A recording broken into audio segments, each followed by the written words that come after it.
ළඟදි වාහනයක් මිලදී ගන්න සැලසුම් කරන කෙනෙක්ද? එහෙනම් දැම්ම ක්‍රියාත්මක වෙන්න.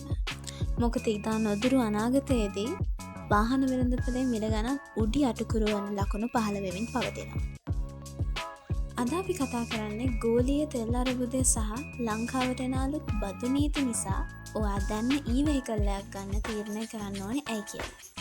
ඇමරිකාව සහ ඉරානය අතර ඇති වී තිබෙන මේ යුද්ධමය තත්ත්වය නිසා හෝමුස් සමුද්‍ර සංධිය ආශ්‍රිත නාවික කටයුතු අඩාල වෙලා තියෙනවා.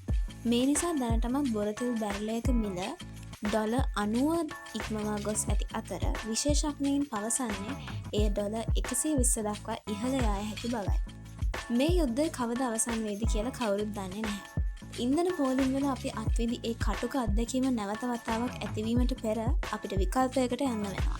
තෙල් මිල ඉහළ යද්දී හැමෝම එකපාරටම ඉලෙක්ට්‍රික් හෝ හයිබ්‍රිඩ් වාහන හොයාගෙන දුවන්න පටන් ගන්නවා.